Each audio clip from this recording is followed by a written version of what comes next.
Good evening, everyone. Yes, we will, call the meeting to order. It's April 9th at 7 o'clock. And this meeting is being video recorded and will be made available on the Warrant Committee website at the end of this recorded meeting. So let's start with a roll call. Those present in the room. Emily, do you want to just say your name and present? Emily McCabe, present. Ed Mazzala, present. Bob Slaney, present. Steve Callahan, present. Pete Salvino, present. Ted Carter, present. Jill Raptor, present. Peter Michelson, present. And Brent, if you could unmute and Brent Nelson, participating remotely. okay, thank you. Great. Okay, the agenda for this evening is really just to I guess we have some there aren't any minutes available to approve yet, so we'll have to defer those to our next meeting. The calendar, there's no changes to that from what we presented prior. And tonight Jillian is the minute taker, I guess. And then these are the articles that we're going to talk about. Basically, the non-financial one, there is one financial, there's one financial article we have to vote on.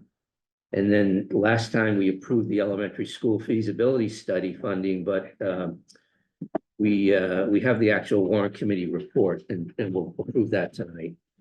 And then the town moderator, the dog control bylaw, and then the authorization for disposition of the town-owned land at Hinkley North. And hopefully that won't take us too long. And then we'll spend time with the planning board on the three zoning articles, including the MBTA zoning district. So that's really our agenda. Any questions on that? Okay. Okay, so I guess we will start with we'll just go through them in order here. Article 1. And this is to approve the annual town report, accept and report. I assume this is done, Christine? Yes, it will be posted online, before the annual town meeting, Okay, and it'll be printed out. okay. Okay, so so we will, the report is that it's basically what you just said, that's going to be made available online and printed copies are made available. So I would entertain a motion to recommend passage of Article 1 and accompanying Warrant Committee report. Recommend passage of Article 1, annual town report as presented In the Warrant Committee. in report. the Warrant Committee report. Okay, is there a second? Second. Okay. Good, we have to do roll call because Brent's on it, so, Emily McCabe, yeah. Yes. Yes. yes. Yes. Yes. Yes. Yes. And Brent?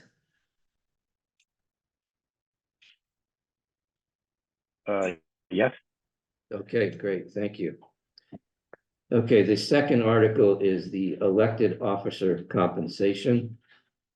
And these are, this is a yearly article that includes the town clerk salary as well as our select board and assessors board salaries.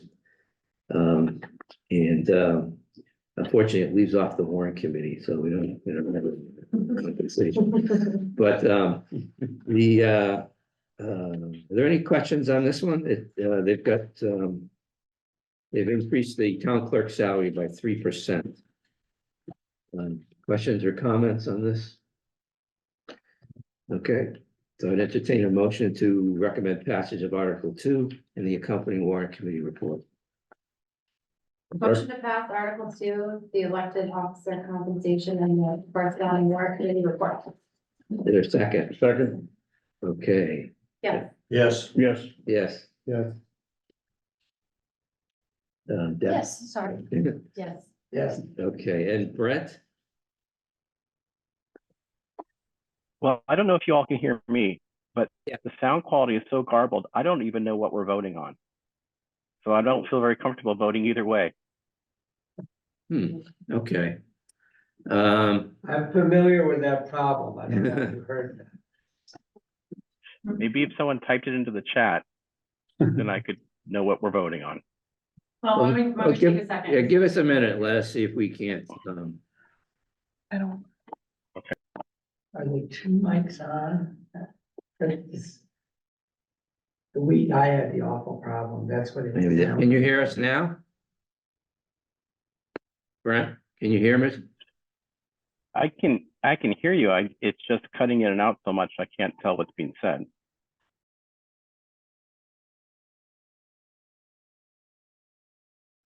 Is it any better now, Brent? Slightly. We didn't quite hear you there. Say that again? It's slightly better. Slightly. It's slightly better. Okay, okay. Let's just try, I'm gonna brainstorm. Keep going. Well, Brent, where we left off was, we were on, we're going through the various articles in the agenda. And we're on Article 2, which is the elected officer compensation. I assume you have the report that was sent out, so if you could follow along in that, that would be great. Okay. We had, what was that? Okay. Okay, so we have a motion on Article 2, I believe, we had an emotion that was second, I think, and we were about to vote on Article 2, and I believe everybody in the room voted for passage and for the warrant article. But when we got to you, we had the technical difficulty, so we would welcome your vote on Article 2. Okay. I vote yes. Okay, great, thank you. All right, on Article 3. The Personnel Administration Plan. This is the one that has the long tables in it of various collective bargaining agreements and the managerial positions in the town. There's hourly paid position tables in there. It's basically the salaries for non-union town employees are in this schedule. This is a yearly article that we have every year. And then it's got the police and fire in there too. And then there is a 3% cost of living. That was for the collective bargaining agreements, and the recommended 25 cost of living increase for non-union personnel is 3%. So unless there's any questions or comments, I'd entertain a motion to approve Article 3 and the accompanying warrant report. Move to approve Article 3 and the accompanying warrant committee report. Is there a second? Second. Okay, we're gonna vote now. Emily? Yes. Yes. Yes. Yes. Yes. Yes. Yes. Yes. And Brent? Yes. Okay, thank you. Okay. Hold on one second. Hold on a second. We're just going to try, just. Okay. We're gonna try something here, Brent, just hang on.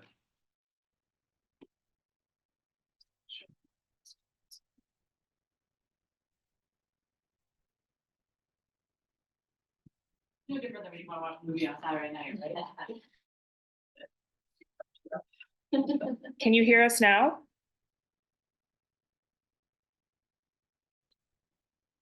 I can hear you. Is it better? Yeah. That It seems is- better. Okay, all right. Get the sound to come through here. You should be able to change the microphone. To,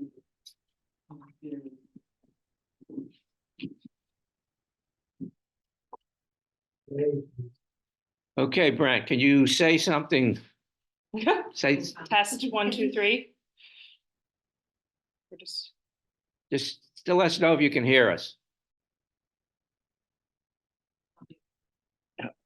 I can hear you. It's still just as choppy. I mean, at this point, I might as well get in my car and drive over to where you are. This is crazy. This is not working. Okay. Let's keep All it right, on so here. I'll just see you in 20 minutes or something. Well, we'd like to have your vote. If you can hang in there, that would be good. If we'll have a natural break after, if, you know, maybe, Well, if you're voting on Article 3, then I voted yes. So okay, great, great. All right. On Article 18. Article 18 is the capital budget non-buildings article.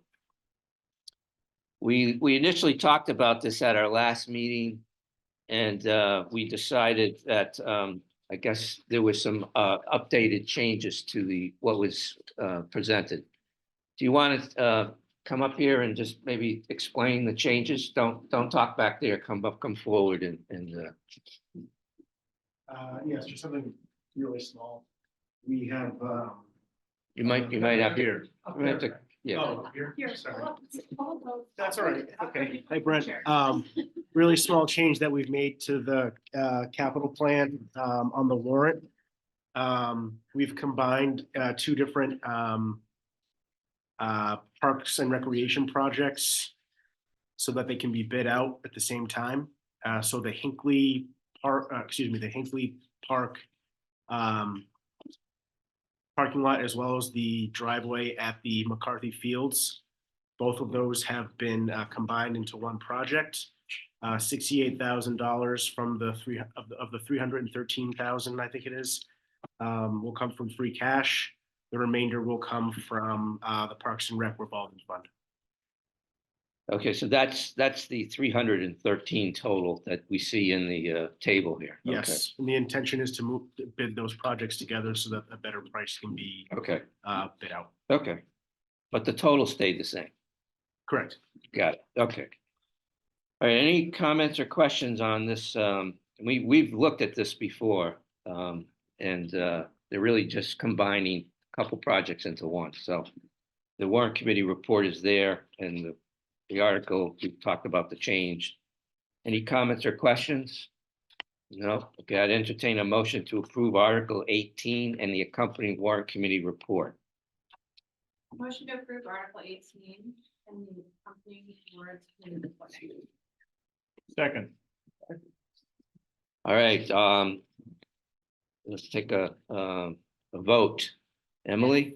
Yes. Yes. Yes. Yes. Yes, yes. Yes.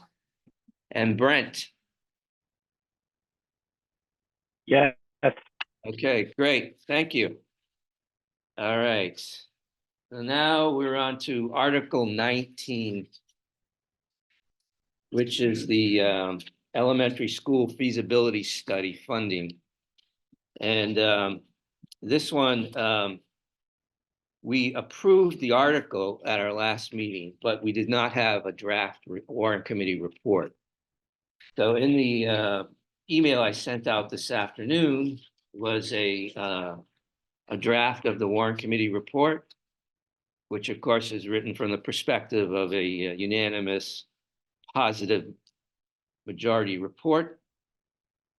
And there was one sentence that got added to what I had sent out in the middle of this report. But basically, you know, if everybody had a chance to look at this, but it talks about the school building committee being reconstituted, and that they've had $500,000 appropriated to date, and that while some of the prior feasibility study may be available to be reused, there's going to be changes to project costs, building design, and changes to space requirements.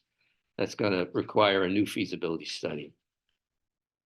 And that we've reapplied to the MSBA program, and we're going to learn in December of 2024 whether the MSBA will invite Medfield back into the program. If we are invited in, full funding for a feasibility study is required to be in place to move forward in the program. And so this appropriation, together with prior appropriations, should bring us closer to the funding required for a feasibility study. Was that $1 million in total? Or was it more than $1 million? 1.1. It's 1.15. So it's this is 650,000. This is what's in this year's warrant, plus the 500 from prior years. So and that will be, we'll have the dollar amount in the motion, that gets made. But is there any questions or comments on this report? Okay. I'd entertain a motion then to approve the Article 19 Warrant Committee report. Move to approve Article 19, Warrant Committee report as. Is there- Second. Okay, Yes. Yes. yes. Yes. Yes. Yes. Yes. And Brent? Yes, Okay, great. Thank you. All right, and then Article 28 is the town moderator term, the charter amendment for the town moderator term. This one is in your warrant book. There is a this is basically, we talked about this at one of our meetings, but basically it's to extend the term of the town moderator in the charter from 1 year to 3 years. There will be a vote that is required at an election 1 year from this, 2025. There'll be a vote at the town election to make it effective. And so it really doesn't take effect until the 2026 election. So March, so it's 2 years from now, where it'll actually take effect. And that's pretty much what's in the Warrant Committee report. What we've also added is the term of the moderator is the only annually elected position in town. The Warrant Committee has looked at the pros and cons of a multi-year appointment and agrees with the Select Board that a 3-year term for the moderator provides more stability, given that the annual town election occurs about 6 weeks prior to the annual town meeting. So that is, any questions on this one? We did talk about this earlier. Okay. All right, I'd entertain a motion to approve Article 28 and the accompanying Warrant Committee report. Move to approve Article 28, Town Charter Amendment for moderator term and the accompanying Warrant Committee report. Second. Okay, let's take a vote. Emily? Yes. Yes. Yes. Yes. Yes. Yes. Yes. And Brent? yes, Okay, great. Okay, so that leaves us with 2 articles left before we get to the zoning. The next one is the dog control bylaw, expanded dog leash requirement. And has an exception for off-leash areas.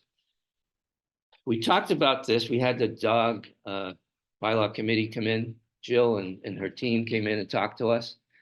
And, at that point in time, there was still some more agreement that the dog committee, bylaw committee wanted some discussions they wanted to have with the select board. And they have reached agreement on what the final bylaw will look like. So essentially, there's been some changes to, I'm just think, was the 7 foot, was that in the last version or is that new? That was changed from 10 feet to 7 feet. From 10 feet to 7 feet, okay. And then there is a maximum number of dogs per walker that has been added that was not in the prior version. And so there's a maximum number of dogs, which is 5. And And then each dog has to be restrained by a leash or chain not more than 7 feet in length. And then the off-leash areas are, that section stayed the same, I believe. So in the Warrant Committee report, we have, basically the history that this committee, this dog control bylaw committee was appointed by the select board. They came up with recommendations and presented them at a public hearing. And then the select board have accepted those recommendations. Basically goes through the changes we just talked about. And then if you want to take your dog off leash, you'd be able to do so in a select board designated area, which the select board will control. And at this time, the off leash areas are proposed to include behind Wheelock, the North Field at the Medfield State Hospital, and the areas across from the hospital referred to as the Sledding Hill area. The select board is going to look at those off leash areas periodically throughout the year. And then we also added something at the end here that says that the proposed changes to the dog control bylaw do not address all of the issues that have been identified from the work of the dog bylaw control committee. But we believe that it's a good first step in addressing the bylaw, and we look forward to reviewing future recommendations of the dog control bylaw committee. And we haven't voted on this, so this was written from the assumption that we would support this. If there are people who feel otherwise, we could add that language into this article. So we haven't really talked about how people feel about this one. We just sort of, I don't know if anybody wants to go. I know Emily, you spent some time on this one. Anything you want to say or? Only that, like, because I'm a veterinarian, I feel like there weren't a whole lot of articles that my professional life coincide with as much as this one, so I did want to take it. Not that I don't take them all seriously, but I wanted to consider this one maybe a little more than everybody else, and I wanted to consider it in part from the dog's perspective, because I feel like we haven't really discussed that a whole lot, at least in the meetings that we've had. But I, of course, don't only take the dog's perspective, because my oath as a veterinarian is not just to take care of animals, it's also to look out for the general public.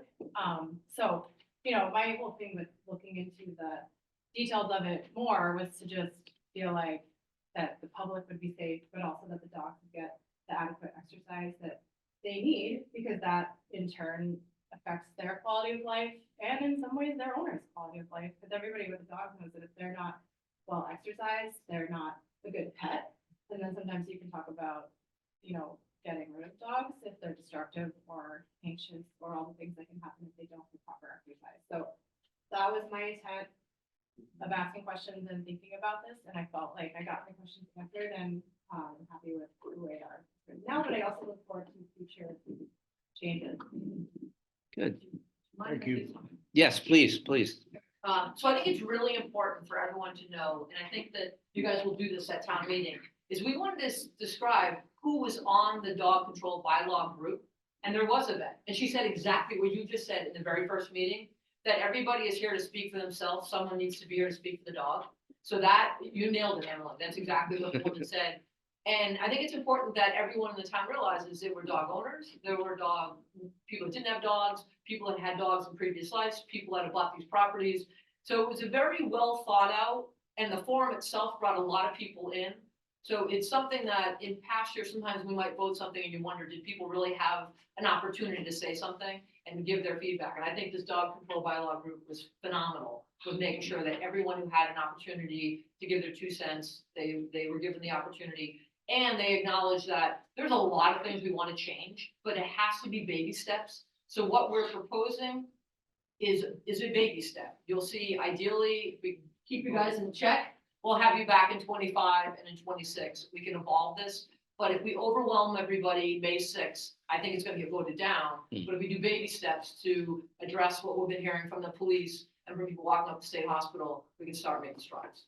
Yeah. Right? Because it's as simple as literally the only words that are technically being removed are is attended by a person able to control its actions. Those are the only words being removed from what is currently in our bylaw. And that is, if you want to call it simply, voice control. Hmm. So we're acknowledging that where we do have two signs right now in town, the rail trail and the quad at the state hospital, where it literally says dog on leash requirement. With this in the bylaw, is attended by a person able to control its actions, means the leash doesn't have to be on the dog. And we don't want that. We want certain areas where people will feel safe and confident. And if they're breaking that rule, then they will get an infraction. And in the areas that we've talked about, to be there is a privilege, not a right. So we can start removing those that are opting to ignore our bylaws. Mhm. Yeah, okay. I think that's well said. I appreciate that. That's good. I was pleased to see the limit on the number of dogs. Personally, I thought that we've become sort of this destination for these professional dog walkers that don't live in Medfield. And so when somebody shows up with 8 dogs, or, you know, it gets a little, I don't know how they control them, you know. And this is why, you know, again, one of the gentlemen on the committee is a professional dog walker in Medfield. Yeah. And so he looked at it from the different perspectives and he had no problem with 5. Yeah, okay. What is the enforcement? for this? It's in the bylaw today. I think first offense is 25, second offense is 50, third is 100. How is it administered or reported? It's the dog officer in town, the dog control officer, or the animal control officer, and the police are the two that can give the citation. Okay, but is it like a phone call from somebody and then, like, I guess, how does it go down? It would have to be reported Okay. to the police So if there was an you- incident. If not, because the dog officer can really not enforce with what's going on in the bylaw that's current today. Sure. It's voice recall. So when you get to the incident that is occurring, any owner of that dog could say, well, I called my dog back and it came back to me. So it's really hard to enforce something with the voice recall where we're trying to say in certain areas, there'll be designated areas where you can have your dog off leash, and then within the quad area, what we're trying to propose here will help to enforce what those signs actually state. And I will say that the intent of the committee is to not just start rifling fines. It's going to be communication. If communicated in a positive way to encourage people to treat our properties with respect, will go a long way. So, you know, there's discussion, this gets passed, how do we start going up to these areas to educate people? Right. Not, you know, behind, like I showed you in the email, I'm like, right behind Wheelock School, that's not an off-leash area. The long soccer field, not an off-leash area. Go over the railroad tracks where you can see the beaten path is an off-leash area. Again, we're not gonna please everybody, but as a select board, since I've been on for the last 2 years, we constantly get calls and emails, or when I'm walking up the state hospital, I get asked about it. So this is our way of listening to the citizens, responding in what we believe is a fair and equitable way. And, you know, now we'll let the citizens make a decision. If you guys. Yeah, I'm just more curious about the volume of keeping up pilings and how taxing, are they anticipating to be taxing to the current dog officer and the. Well, she was involved with it, the chief from the get-go. We made sure that the chief was aware of what was being put forward, that Jenny was aware of what was going on, and then it'll come down to working with the chief and the dog control officer as to how they want to implement it. Now, I'll give you the long term, hopefully 2 years from now, we've engaged medallions. So today you pay $10 for your dog license. We could then institute a medallion that would say, if you're a Medfield resident, now put this in light number 2 pencils, don't hold me to this. Right. But it's $50 if you want to walk in our off-leash areas. If you're not a resident, maybe it's 100, 125. If you're a professional dog walker, it's an in-town fee. If you're not a resident, it's a higher fee. So we start being able to collect money so we can have more people available to enforce these different areas and control a little bit better. But right now, we know we don't have the bandwidth, so it's baby steps to at least give our dog control officer and our police officers something to work. And if this passes at town meeting, I assume you'll have some signage put up in these areas, right? So to educate people on like what's the, yeah, okay. Yeah, I thought that it was a little bit broad-based. And, I think the issues that everyone's been talking about are in very localized areas, like the state hospital and the quad. And I felt like the way this was worded, it applies to all citizens of Medfield, regardless of where they are, that there's changes across the board, whether you're, no matter where you are. And I thought it would have been maybe approached more productively to say, these areas where there's the most problems should have a stricter requirement, rather than sort of peanut buttering the entire town, where the new laws apply across the whole town, but there are exceptions for off leash. I thought it might have been more targeted to say, and as we talked about baby steps, this is the area of concern. Let's have a solution for that area, rather than have and I think the way this is written, the solution is the whole town has a now new policy, and there are off-leash areas as well. But really, we're solving the state hospital area in this way. And that's the way I read it, and that's the way I've taken it. It feels more broad-based than I hear it being described. So technically, when you read the beginning of that bylaw, it's been in the books since what, 1990 something? We didn't change anything about your bond, your private property. None of that is being edited at all. It's been in the books forever. All we're literally doing is removing those words that enable the dog control officer to look at someone whose dog is supposed to be on leash and is not. And the owner can't say, but I know the bylaw says I can voice control it. That's all we're doing. Everything else that's in there has been in there forever. So we've had bylaws covering the whole town as it relates to dogs. Yeah. Yeah. It's been in forever. That exists today. Yeah, I understand that. Yeah. And the area, but I think it sounds like, his concern is that maybe people don't understand that because they're just reading the change in the article, right? So when I so maybe see when this one person speaking to it, I'm literally going to say those are the only words. Yeah, What you read yeah. has been in the books for 1990, 1960, 1970. Yeah. It's been there. So we're not changing anything other than is attended by a person able to control its actions. That's all we're changing. Yeah. So that in theory today, anyone living, let's say, abutting the state property land, somebody opens their door at the end of Long Meadow and they let their dog out of the car and they run through her property. All these years, that's technically been okay if they say, hey, Petey, come on back, and Petey comes back. Running through her property is 100% fine. We changed this on May 6th. When you open your door, your dog needs to be on leash. You can't just let it run across somebody's front lawn, which really matters to people that abut these properties where people walk their dogs. So it's really trying to address the people that have been complaining about dogs just running free around town. I can still let my dog roam on my front lawn.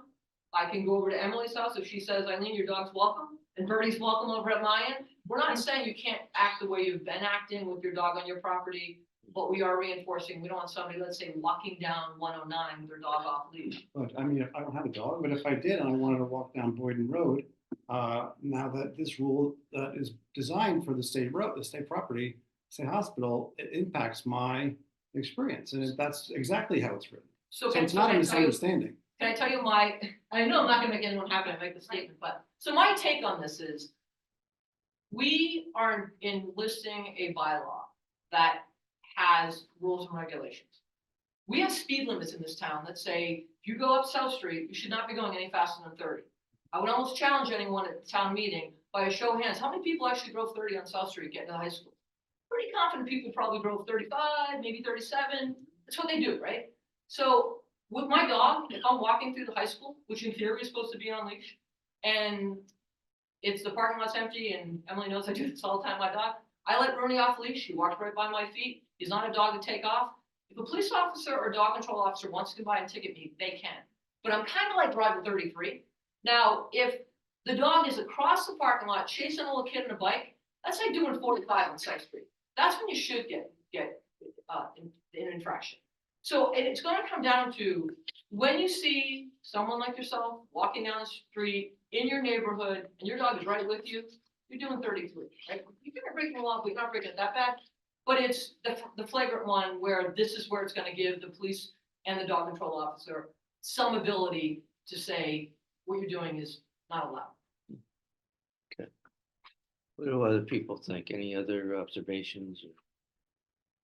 I tend to vote for this. I strongly support it. I think it's a great idea. My slight concern is a lot of people come into town to walk their dogs. Mhm. And if you give someone from Needham or Sherburne a $25 ticket, I'm not aware of any enforcement mechanism that allows us to ever collect them. It's different when you've got the registry of motor vehicles backing up a speeding ticket. You know you won't get your car renewed next year if you don't pay the speeding ticket, so you pay it. This is gonna be, and so that's I'm just throwing that out there, that I'm concerned about enforcement from that perspective of how are we ever gonna make this work. Having said that, I strongly support this. I think it's a great idea, and I also agree with everything that's been said about start small and build up over a couple of years. I think that's great. So I've said my piece. I don't want to change anything, but that's a concern. I think the committee did a great job, personally. I think they really gave a lot of thought to this, and it was it's one of those surprisingly combustible elements, articles, and you handled it very well. And I thought that, I agree with Steve. I was very pleased to see the 5 limit. I think that was actually one that, for some reason, it kind of came across my mind this morning, and I was thinking, with the dog walking, and I live at the end of a cul-de-sac, and our neighbors have dogs, so I too go 33 on occasion, but I think that I do think from that perspective, to be forewarned is to be forearmed, and I think in this particular case, being clear, people come in from out of town and from other areas. I think it really speaks well to the town residents, that there is notice to people coming in from out of town. And I really appreciate, Emily, your comments, because that gives me a perspective that otherwise have. Thank you. I do hear your concerns, Pete. I do think that is going to be a hot debate at the town meeting. I mean, I can see that perspective as well. So, I mean, we'll see how it goes down. And maybe I'd see like flip side, it doesn't pass because of that application. Is there another way to get the language updated so that you can implement some kind of bylaw change going forward from there? But one of the questions that might come up too is, how do I petition you get off-leash area? What would be the process? The residents say, I need you to add additional things, and that might be something we're talking about at the meeting. It would be presented to the select. Okay. Yeah, so if they get it on the agenda and say, I want to come in and talk about it, that's why we'll give, the select board will have jurisdiction. Because it's something, you guys may know this, but we didn't want to put these specific areas in the bylaw, because once it's approved, it's a lot harder to change that. So it gives us, we don't know what's being developed in town, and once it's earmarked for something, and now it's supposed to be an off-leash area. So we decided the best way to do it is to have this place on the town website where people can go and make it. We can also give a lot of guidance and education, because I would challenge, if somebody from Needham continues to come to the state hospital or is walking behind Wheelock and there are issues, I'd say by the second citation, they're gonna be told, don't come back here, because next time you come, you're gonna be escorted out and you can be arrested for trespassing, because you're not being told you're not here, you're not welcome here. So, I think 98% of the people are gonna respect what we're doing, and there's always 2%. Yeah, I think that, a lot of discussion about people from out of town, people from nearby the state hospital. And my concern is that there's all the rest of the town of Medfield is being impacted by a broadly written, article here that, yes, doesn't necessarily have to be enforced because it's not speeding necessarily, but we shouldn't be writing broadly, broad articles that we lead to discretion to say, well, we didn't mean it unless you're from Needham or unless you run across someone's yard. I think we could have targeted this much more specifically on the area that I agree is an area of concern and issues and needs a response and needs a result. But I shouldn't be impacted, or my neighbors shouldn't be impacted from, walking around with their dog off leash at their command in a cul-de-sac area, 3 miles from the area where there's a lot of concern. So that's why I'm going to vote no on this. But I understand there's been a lot of work, and I respect all the work that you've done. And I respect the fact that this has been identified as an area of need, and I applaud the work that you guys have all done to try to make it solved. Brent, we haven't heard from you. What's your thoughts on this article? Well, I could barely make out what anybody's been saying this whole time. So I think that the language as written that we're about to vote on is something I can support. I'll just leave it at that, Okay, since I couldn't hear much of the other discussion. okay, all right. Deb, you, Yeah. I'm glad you're the one speaking to. Make it Sesame Street. It's good. sorry, Deb, did you, I'm vacillating, because from my perspective, we have a dog. He does walk at our side, he walks off leash, but that's not really my issue. My issue is, I live near Wheelock, what a great place to go walk your dog, but we stopped going there because there's so many problem dogs. And there's so many problem dogs that the owners are oblivious to, that are repeat offenders, that as soon as you see the typical people who go there frequently, they leash their dog and they get out of the path of whoever's coming because they're such a problem animal or problem owner. Both, doesn't really matter, but I would love to see some way to prevent those situations, or maybe have multiple infractions, and at some point your dog isn't permitted to go to those areas, because there are problem dogs in both areas. And I think that affects everybody's ability to enjoy the space, which is really a beautiful gift. And you made a really good point. excuse me, could I ask you to come closer, just so that, So you bring up a really good point. oh, that's the power, it's okay. And that's where, even in the off-leash area, you still have to have control of your dog. We're not saying, once it's off-leash, let it go crazy. Still has to be in line of sight. You still, in theory, have to be able to do voice control.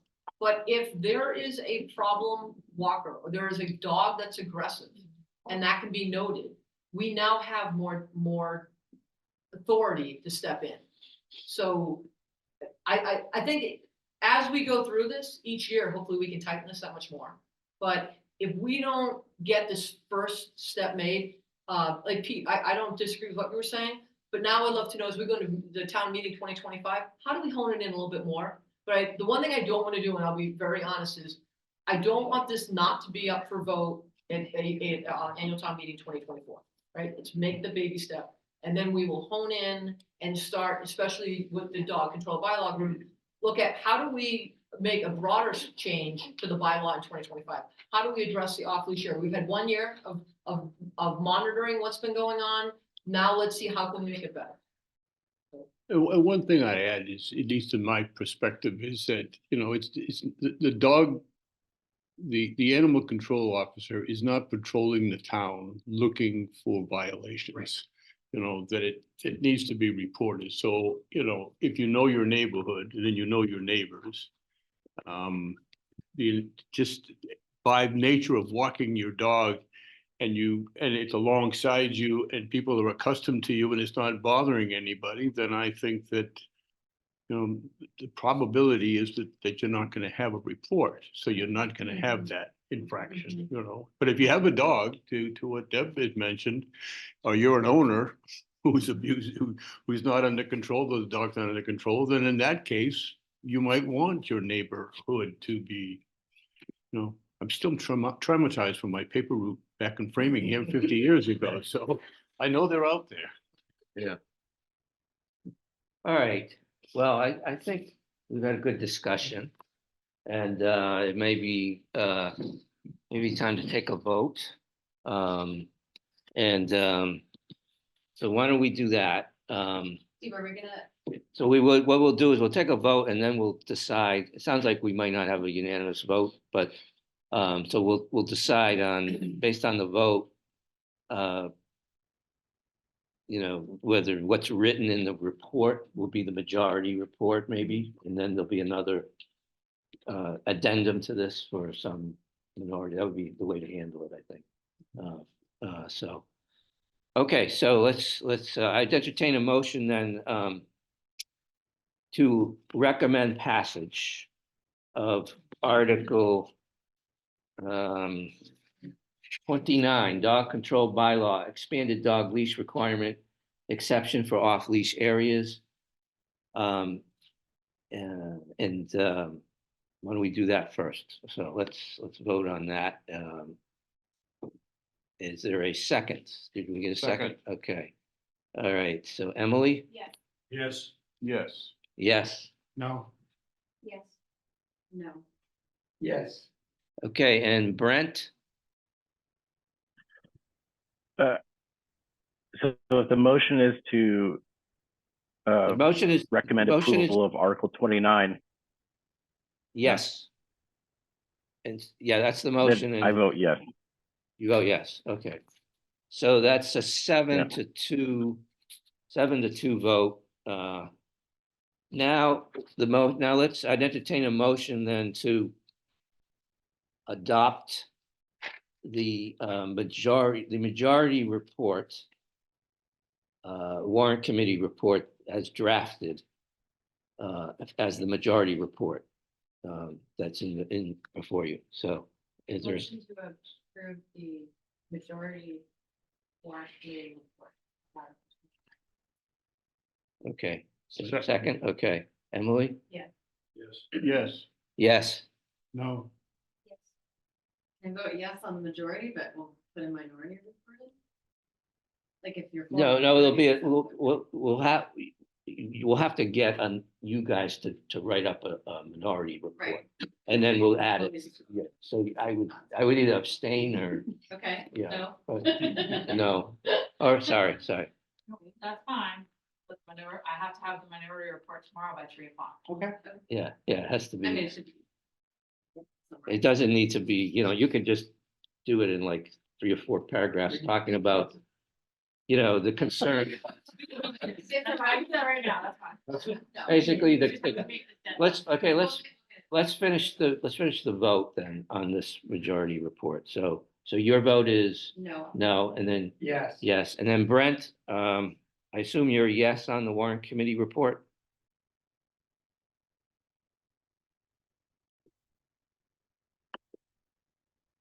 Brent? Did we lose you? Oh, Could you just repeat the motion? the motion is to approve the majority report or the majority warrant committee report as presented in the packet. Yes. Okay, great. Okay, so the 7-2 vote for that. And now, so my recommendation is that you two get together, you come up with like a paragraph that talks about, the concerns that you had, and try to be concise, limited to sort of the fact that the articles are broadly written, however you want to, word it. And then you got to get it to First thing in the morning. Christine first thing in the morning, okay? All right. Okay. All right, so Article 30 is the authorization to dispose of the town-owned land, Hinkley North. We had eloquent discussion of this at our last meeting. We had the select board giving us their views on this and why they thought it was important to have this authorization. So the warrant committee report talks about how we voted to purchase this for $1.1 million back in 2000. It's 10 acres. The property was acquired for municipal purposes and had long been planned as a potential location for senior housing. In 2019, we voted at the town meeting to subdivide it to 5.4 acres and create a new parcel, mostly commonly known as Hinckley South, for development of senior housing. And that senior housing has been developed, and the select board are seeking the authority to dispose of what's left, what's called Hinckley North property. And then the statement that the Warrant Committee believes that the goal the town hoped to achieve with the purchase of the Hinckley property is now complete. The town should explore capturing any remaining financial benefit for the portion of the original Hinckley lot the town still owns.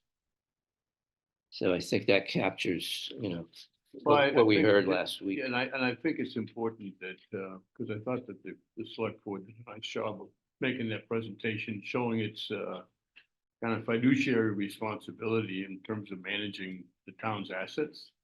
And it's important to note that this doesn't authorize, or this does not initiate the sale. It gives the select board the authority to have that as an option. Right. And so the consideration of it, and whether there is consideration, whether it makes sense, there'll be further discussions and opportunities to have that debate, discussion, and price. But I believe it gives the select board the appropriate authority in the oversight of the asset. Yeah, and they would obviously have to follow municipal laws governing land disposition and go through all of those procedures. So this is sort of the first initial trigger point. It's a to first a lot of steps. So any comments or questions on this article? Okay. I'd entertain a motion then to approve Article 30 in the accompanying Warrant Committee report.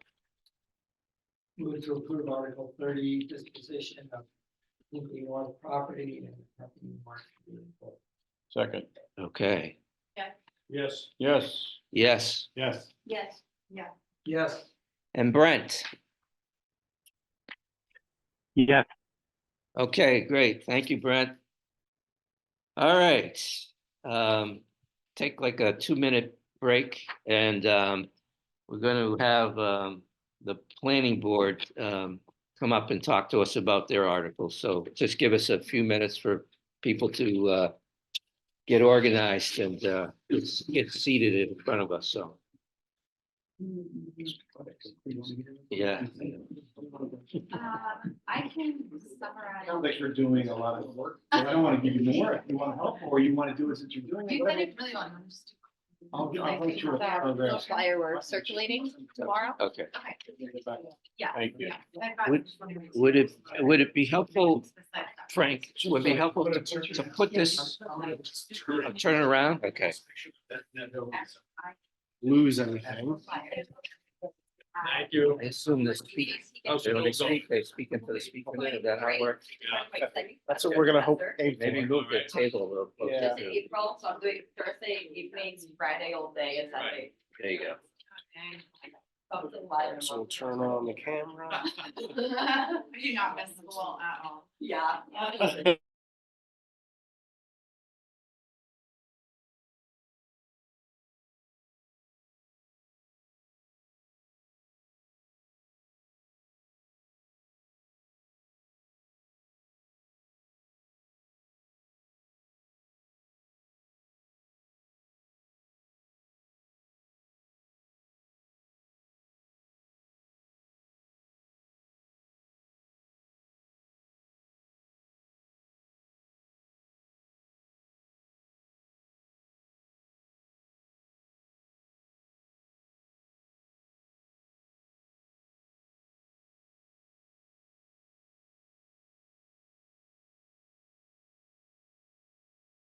I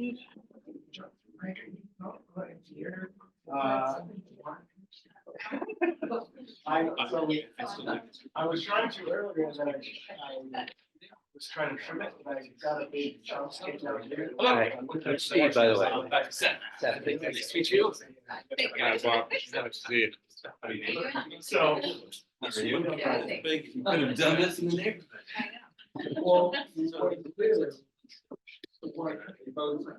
yes. That'd be funny. I don't know. So- So, sounds like a job last night. I think they were worried that I was gonna get timed with this.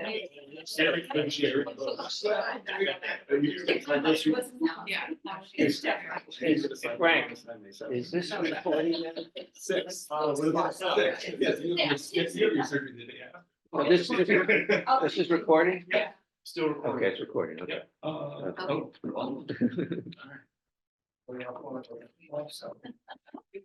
All right, well, we have a planning board here as well as our land use and planning director. Yes, did I get that correct? So maybe you could all introduce yourselves and then we'll, Are we a meeting? Yes. you want to open your meeting up and. Take a motion to open the planning board meeting? I'll make a motion to open the planning board. Yeah, second. Let's do it. All right, so Seth Bean, and yes, Yes. we're open. Great. Right, so I'm Jim Brand, I'm the chair of the planning. Member of the planning board. Sarah Lenti, I'm not sure what I am right now. Your next. Maybe vice chair. And then we have Maria De La Fuente, our land use and planning director. Correct, yes. Great. So, we have 3 articles, in the warrant this year. I'll leave it up to you which ones you want to talk about first. Obviously, we'd like to spend more time on the MBTA community zoning district. Kind of up to you whether we cover the other ones first or do those later. I'm here for the other two. You're here for the other 2. Okay, great. They're only listed as zoning and planning board has to have a hearing because they're zoning articles, but they're being presented by this one. Okay, great. So we'll just talk about with you folks for zoning. Can I just ask an administrative question? Do we have to make a motion to recommend package for the zoning amendment article? You will need to make a recommendation to me. You'll be required to give a. Okay, we need that vote. We need that vote tonight. No, after your hearing. You're gonna do. Oh, our hearing. 22nd. Yes, thank you. You have another hearing? We have to have a hearing on those. Oh, on those 2, right? Got it. Okay. I should say- We already had We've had a lot of hearings. We did. Um, Steve, you're killing me. All right, okay, so, just by way of background, we got a wonderful presentation from Maria. Was it maybe about a month ago or maybe February 27th, okay. And so we do have some basic understanding of what you guys have been up to and trying to accomplish. So there were a lot of questions, from this committee, which based on that presentation. But we wanted to wait until you were through your work, to come back and hear directly from you what it is that what legislation you're proposing to keep us in compliance, I guess, with the law and understand how that is. So with that, I will just leave it to you folks to kind of go through whatever you want to go through. I know you have a presentation, so. Yeah, we have a presentation, I'll just dive right in. Yeah. Okay. Yeah, the presentation is not ready for prime time, I would say, even though I guess it's 8 o'clock or so now. But the article is, I would say. So, are you still? Oh, Frank is. Frank, okay. So in 2021, state lawmakers enacted a law to address the housing crisis in Massachusetts. The law does not call for the construction of a single housing unit. Instead, the law requires that certain towns demonstrate their zoning permit allows a certain rate of multifamily housing of density by right. Medfield is one of those towns. By the end of this year, according to the state law, Medfield through its zoning must identify at least 50 acres of land that allows for the minimum density of 15 multifamily units per acre. Zoning control development through different dimensional regulations, such as maximum height of the structure, the minimum setbacks of the public way and lot boundaries, the maximum coverage of impervious surface in a given lot, and the like. So at town meeting, after public workshops, hearings, listening sessions, and surveys, we are proposing to designate a total of 51 acres to serve as so-called MBTA districts. And for the dimensional requirements of those 51 acres, we are proposing to change nothing. And here you can see the existing dimensional standards, and Frank, if you want to switch to the next slide. That's the. Maria, sorry. Yeah. I might be able to do it here. Okay, awesome, thank you. So just to recap, we had to identify 50 acres total, we have 51. And the dimensional requirements that exist in these parcels, these lots, meet the state's requirements. All the existing dimensional requirements, as you can see, the setbacks, the building height, the lot coverage, all of it. But these 51 acres meet the state lawmakers, what state lawmakers consider to be sufficiently dense to meet the Commonwealth's housing crisis. Again, we're not talking about building any new housing. Simply, we have to demonstrate that our zoning allows, in theory, the possible construction. But what is possible in these 51 acres? We are proposing a single zoning overlay broken up into 3 districts. The first is the park on West Street. Our zoning model predicts 150 units could fit in this area, which covers 9.2 acres and has a current density of 10.5 units per acre. That is what the zoning allows. There are only 94 units in all. The difference between the proposed versus the real unit count comes because of the development's parking needs, setbacks from wetlands, topography issues, and the like. The second district is Maple Pleasant. It consists of 13.8 acres of the Old Village Square and Medfield Gardens developments. They have an overall current density of roughly 11 units per acre, with 150 units built. Our proposed density per acre here is 4.8 or 66 units. And the third and final largest district is a portion of downtown. Do you mind going back a slide? Yep. Sorry. Go back to the previous one. To Sure, so this is. go to the park first, if you don't mind. Yeah. Yep.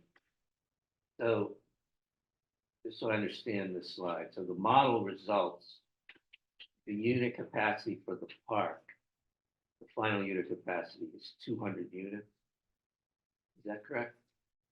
Yeah, so the way the bylaw is structured is you choose these certain areas within town and you choose a density for that area. That over the 50-acre district has to be at least 15 units per acre on average. So in some districts you might have under 15 and some you might have over to cumulatively have 15 across.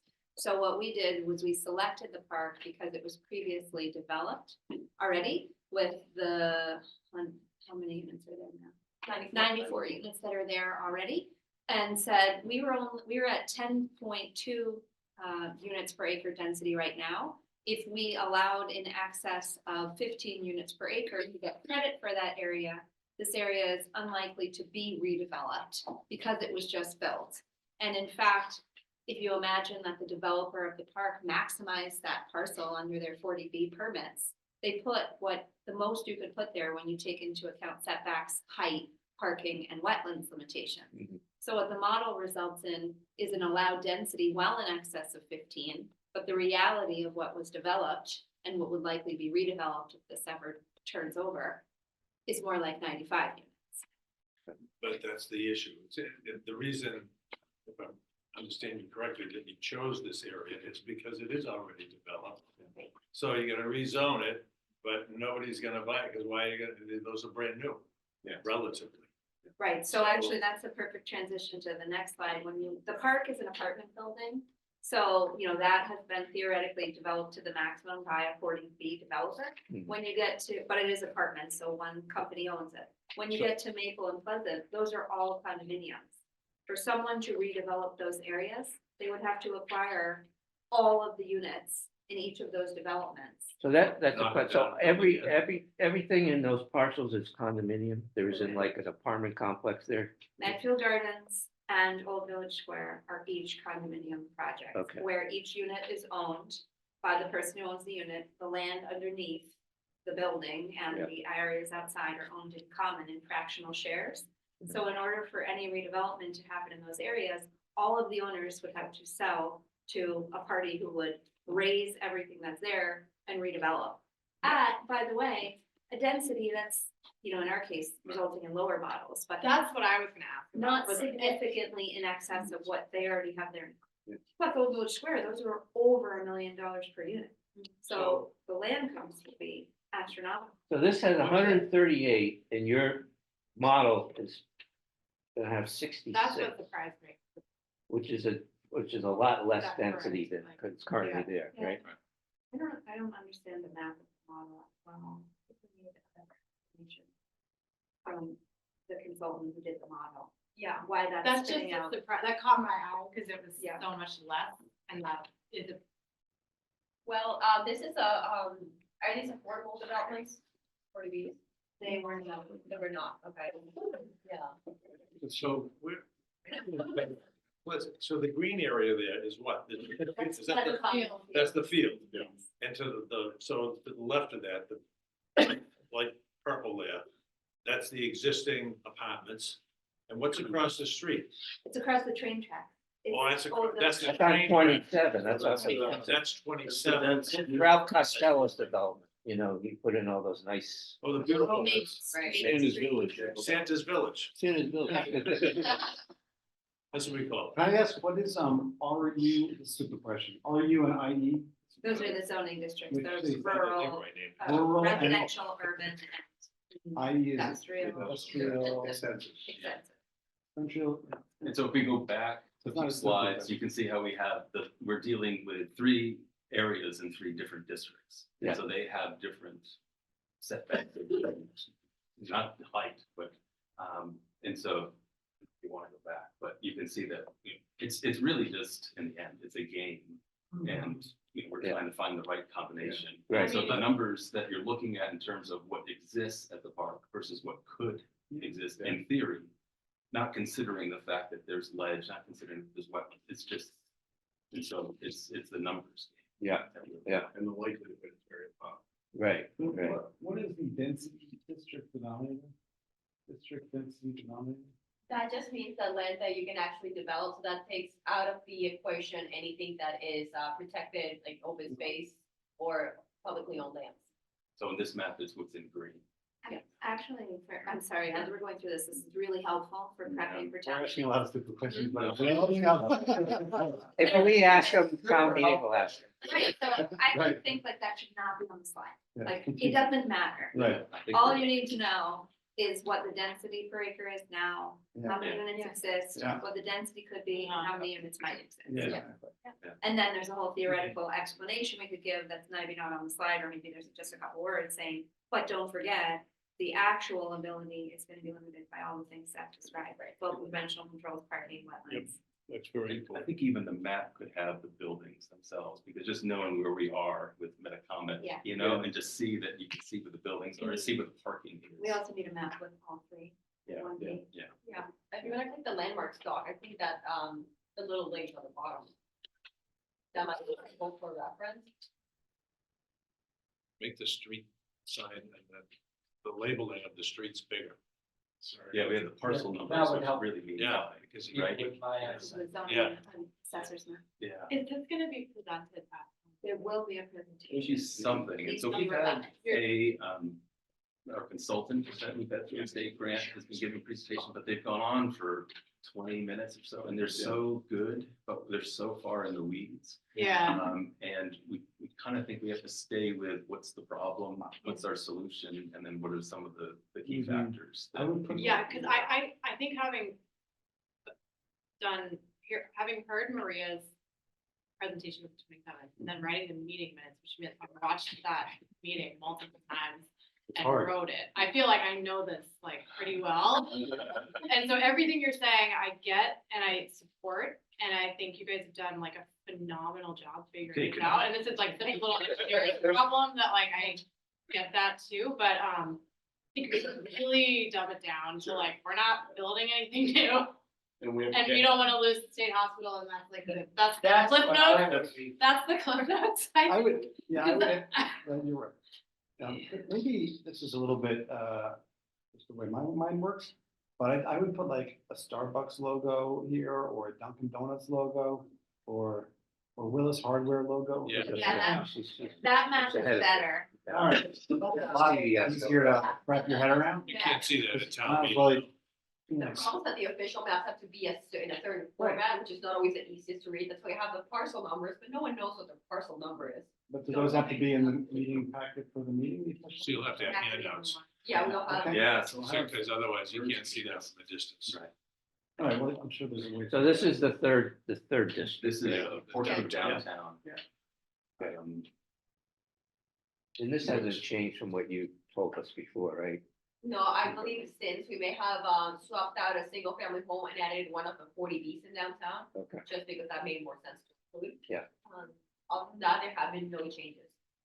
Yeah, because the modeling that the consultant runs is pretty complicated and time Yeah. consuming, so if we sub out one parcel for another, it's Takes waiting, 3 weeks. exactly. Yeah. So the numbers when. Quite they a were- Rubik's Cube. Well, it is, and I remember at our workshop when our consultant came in and she was so happy, right? She had her presentation and we got to see it ahead of time, and she did that whole thing where it's the existing zone regulation, and then this is what it looks like, and I thought she made a mistake, you know, because they're the same. But no, she was like, you guys did it. It's kind of amazing. To sub-district.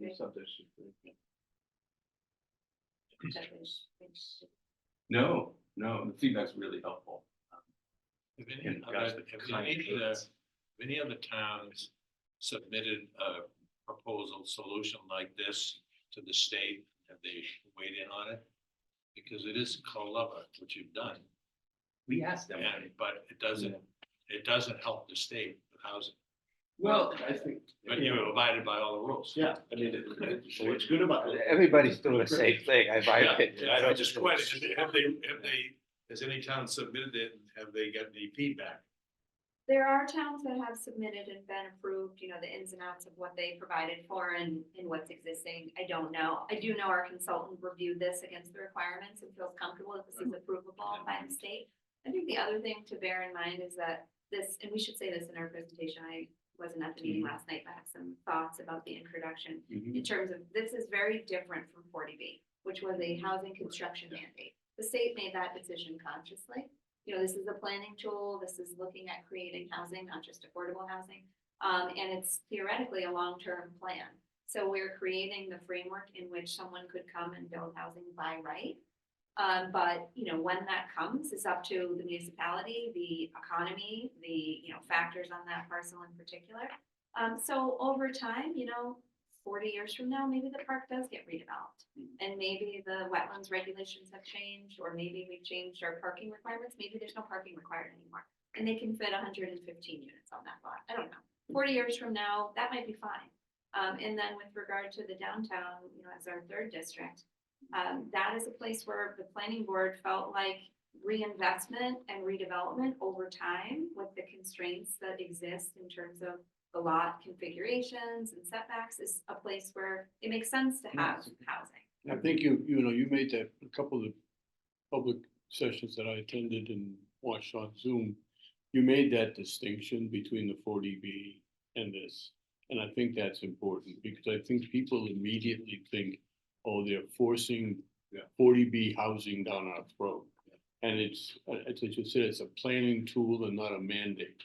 And I think if you can address that and kind of put that off, I wouldn't necessarily say maybe in 40 years it will build. Right. Maybe you may not have to have that. Go that far. Yeah. Can I ask a question?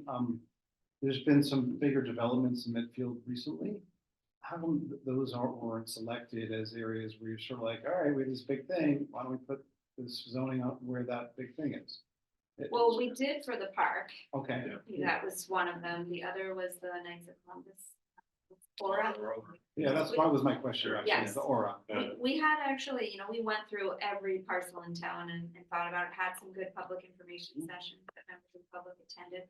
I think our concern about that was the vet on the corner might be redeveloped, and, and we looked at Goddard Yep. and the apartment building across the street, and debated whether to include those, and ultimately decided that we could meet our requirements with the park and Maple Pleasant, and then focus if reinvestment and development occurs in the downtown where people would be less likely to drive. So if you live here, you might walk to the restaurants or shops, or maybe you work in town, and you can walk to work. It would result in less cars on the road, and it would be a better place for development than the vet next to Aura. I mean, we also avoided some of the big parcels like the Shaw's parking lot. And the Papagenos, shopping center, because that's a single landowner who could easily convert that in a second. It's, And you know, and you it- get density, right? and- And not and it- having to assemble. In the public sessions that I heard, and that was some questions, you did address that really well, in my perspective, was that you're not changing the character of any of these areas. What you're putting in place here, and I thought that the discussion that you had on the downtown area, Maria had some good statistics on the density that's already there. You've talked about the historic nature of it. So from my perspective, from what you presented, and it's just presented with the park and with the Maple and Pleasant area, which is a great example of how you do listen, because it had a different name once and it was recommended and it's been implemented. You haven't changed the character of the town, and you haven't opened up those large pieces of land that would in fact change the character. I would just say this looks like an incredible amount of work you guys put in. And I would just applaud you guys. It seems like you've worked really hard on it. So, They have. Maria led a good Yeah. program for the whole series. We had a good consultant group that helped us. Yeah. And really the engagement has been higher than anything aside from state hospital. I would say. Yeah. In 10 years. I think going into it is a little daunting, but then once you actually started to look at things, it like started to make sense. Yeah. It really started to gel. Yeah. Great job. Yeah, I think it's brilliant what you've done. You've come up with something that's workable and sort of least objectionable to many people. So I think it's a brilliant. I think just, and I know some of you have been able to attend the meetings we've had, but others haven't. The biggest piece of negative feedback I think we've received that we need to kind of counter is this idea that the state is forcing this down our throats. And that there is obviously some of that, and that's why our presentation will focus on, okay, that's happening, but we have so much to lose with the state hospital, making sure that people are very clear that if we don't comply, the state isn't forcing this against other towns that are not complying like Milton. We would not only lose the state hospital project, which can't afford to move forward without the $30 million of funding that they're going to get. It's also 10% of our annual operating budget that is state funding that we would lose going forward. So that's an important part of our presentation. The other part is that the planning board feels that this is really good planning. The area, the downtown in particular that we chose that because it's an area where multifamily housing should be created. We do have a housing shortage in this area and in Medfield. And this isn't just creating affordable housing, it's creating more housing. So it naturally housing will become more affordable overall. I think you'll see that the draft of the warrant report on this topic follows that thinking. One is that it's a good plan, it is, and the ramifications of not supporting this.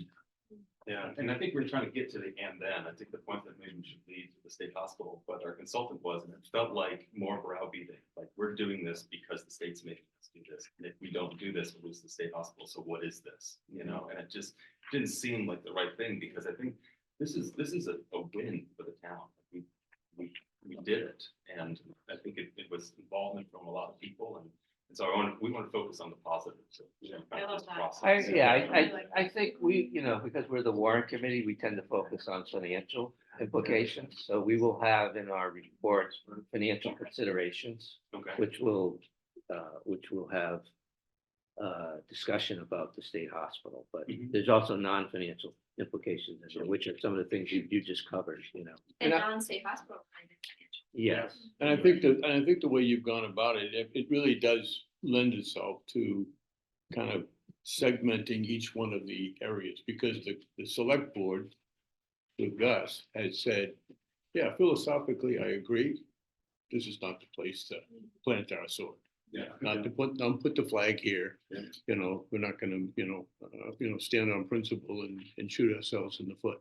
Yeah. So I think the select board has taken that position, as Steve just mentioned, we're on the area of the financial implications with looking at where you're at. And Yeah, and I did listen to one of your, I forget which one it was, but in terms of, I'm always interested in what people are concerned about or what they voice. And the town of Milton has come up with quite a few, I think the same person raised it, but it's a different situation than ours. I mean, I did read that, the brief that the town of Milton submitted in response to the suit that the state brought against them. And number one, there's a suit, they brought a suit against the town of Milton. It's the only town they've done it with. And so what happens there, really, you can't say that that's gonna overturn this whole area. I mean, it's not, it's apples and oranges. That unless the state decides to sue everybody, then it would be relevant. But if they're not gonna sue every town, their big hammer is really just the financial compliance, right? I mean, they're gonna withhold grants. So, Which is significant. yeah. And we don't really zoning isn't permanent. So the law may stay and we may have to, but we can adjust as anything may change. If something is stricken down, we can change. To that end, just to tighten the conversation up, you had mentioned a 10% figure. Yeah, And- is that? And this financial considerations mentions a $675,000 annual hit figure, which I don't think is 10%. So we might want to.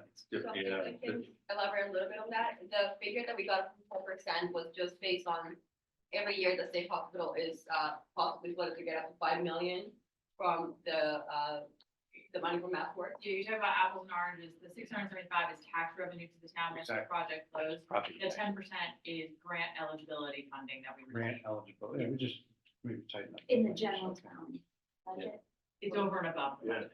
but it's not. I don't have really the 10%. No. Yeah, I should mention those. $5 Just to make sure Yeah, we have those Yeah. dovetailing. I mean, I have a discussion about other grants, but I didn't put a dollar amount. Increases that 10 million. So I think we should clarify and make sure we're clear in our presentation or yours is clear. But what I'm hoping to do in saying that is decouple the state hospital. But there's financial implications to the town for non-compliance unrelated to the state hospital. Yeah, so if the state hospital is not in play, then, we got 500,000 from last work for that, 500,000 underutilized property. So that's already 5.5 million for the state hospital alone. Then there's other regular planning grants that are the only ones that I have direct access to see how much we've gotten. But this project was $70,000 fully paid for by the state. Yeah. Our consultant was one of the people involved in creating the model for the state. So it's really a great amount of work. Zoning rewrites cost between $50,000 and $100,000, and we would like to go back and clarify our zoning to make it more business friendly and easier for residents. So for little projects take time and they add up. And losing the access to these funding will mean that either taxpayers are going to have to foot the bill for these type of projects, or the project will get done at all. Well, In any case. I would just say, and we haven't voted on this, but I think we're about to. Our recommendation here, our report says between 500,000 and 675,000 annual estimated tax revenue impact. So Yeah. that's a statement that we're. That's state hospital. That's Yeah, just that's state. the- That's just the state That's just the hospital. state hospital. Yeah. Yeah, that's And, just the we state. don't have a- Document you guys have, 5 to 2. besides that, 5 to 10 million, other planning grants. It's other grants. and that's- Any grants, not Any any grant. number, and the problem is the list of those grants that we're no longer eligible for is changing all the time. Yeah, What I'm saying is. he's talking about our report. Our own Yeah. recommendation Yes. doesn't have that You want number. to parrot these. We might want to two parrot. things. Yeah. 5 to 10 million is the annual grant funding that's at risk. Yeah. Okay, Unrelated to the state. Yeah. so, so on the last paragraph on the financial considerations, we could. Yeah. We say non-compliance also puts the town at risk for other grant funds, including planning downtown initiatives and pedestrian safety grants as well as. On the order of. And we could add the, approximately 5 to 10 million Yeah. annually. Yeah, and I think the point that we talked about the other night of at risk, it's like, Yeah. it will happen. It's happening elsewhere. You know, so it's not wood, you know, we're changing it to real woods. No, and I think the ever-changing list is concerning to us. Mm. You know, we've just had informal discussions with our colleagues, like Green Communities grants, which we use every year in our capital budget. We're doing a $250,000 project at the library this year. Those projects, we will also lose that discretionary funding as well. And never mind MSBA, the school stuff is all state funded as well, so it starts to add up. At any rate, do you want to continue through your Yeah. presentation here? Yes, I can. Sorry, we got off track. No. Important discussion, yeah. So something that we would like to, make it very clear for town meeting is density, because you hear 15 units an acre, you're like, that means nothing. So these are some visual examples of what density looks like. This is the house on 14th South Street. It's 4 units on a quarter-acre lot. That's 50 dwelling units an acre if you do the math. So that's what this That law. doesn't look too imposing. No, that's what we have already in Right, right. downtown. The average lot size for the downtown district is around 7,000 square feet, where 10,000 is the minimum required. So even if you have a very high density, because you have such a small lot that may have topography issues, wetlands, you still need to figure out where you're parking the cars. You're not going to get large amounts of units in the downtown simply because of the lot constraints and size. Hmm.